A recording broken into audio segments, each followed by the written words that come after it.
Now let's see this question. How many two-state DFAs can be constructed with a designated initial state that accept the empty language over the alphabet A comma B? Now if you observe it, they are mentioning that two-state DFAs are required. Therefore, only two states we are going to use, and designated initial state is already mentioned, which means one of the state has to be fixed as initial state and you are not supposed to change it throughout the procedure.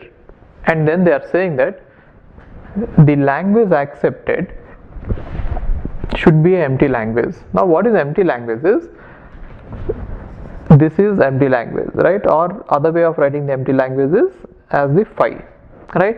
Don't get confused with this. Epsilon is not the empty language, it is empty string. Many people will think that empty language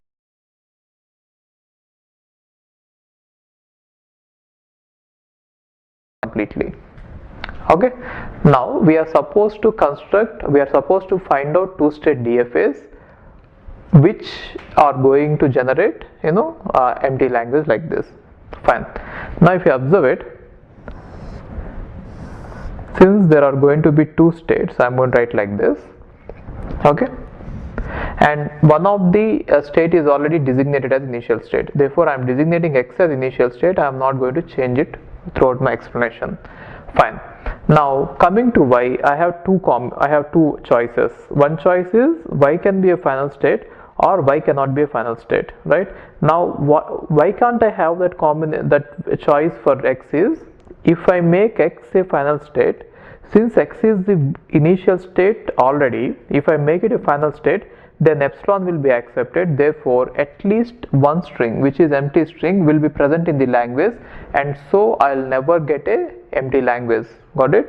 So are you getting the logic? See, what I'm saying is, why did I make X as the initial state? Because they are saying that there is one designated initial state. That is why I'm making it.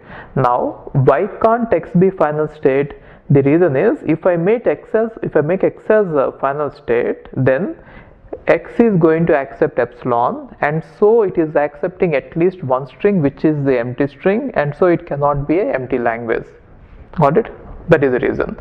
And coming to Y, Y can be a final state or Y cannot be a final state, which means this is one combination where Y is not a final state, and one layout which we get is X is the initial state and Y is the final state.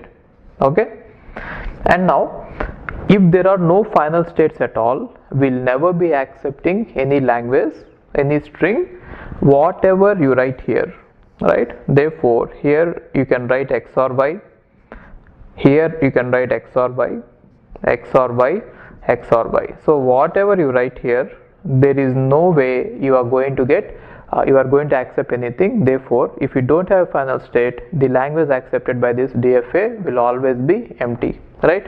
And so what you can write is, there are 16 DFAs which are possible with this layout, right? So what I mean to say is, you are going to have a DFA with X and Y like this, and you can have the transitions in 16 possible ways, right? Therefore 16 DFAs are possible with this particular layout, where X is initial state and Y is not initial as well as not final, right? Now looking at this one, the other one, now if you observe this, here what we are trying to say is, X has to be the initial state and then Y has to be the final state, right? Now if you have a final state, it will accept an empty language only if final state is not reachable, right? Now how can I make final state not reachable? By not having any transition from initial state to final state, which means X on both A and B has to be remaining in X itself, right? It will never go to Y. Okay, and now coming to Y, you can have any combinations, which means Y on A can go to X or can remain there, right? On B can go to X or can remain there, which what I mean to say is, I am going to have 2, which means 4 such DFAs. If you want to see what are all 4 such DFAs, you can see them here, right? So one thing is this, let us say A here and B here, right? In the other one, what I can do is B here and A here. Got it? and the other way of, let us say, let me write it separately. Now the other one is B here and A here, right? So if you observe it, still they will be not accepting anything, because from X I will never be able to reach Y, from X I will never be able to reach Y, right? And now the other one is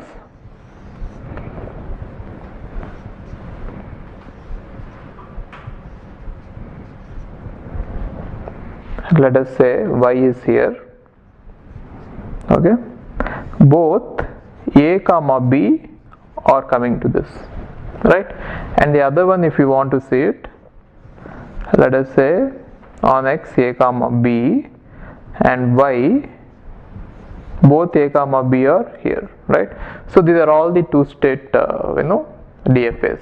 Now if you observe them, there are 4 such things. So here there is 16, here there is 4, therefore the total number is 16 plus 4. So 20 such things are possible, 20 such DFAs are possible which are going to accept empty language, but then you have to understand that there is a designated initial state, right? Now if the designated initial state is not there, then either X can be or Y can be initial state. Again, based on that you are going to get various things, okay? Fine.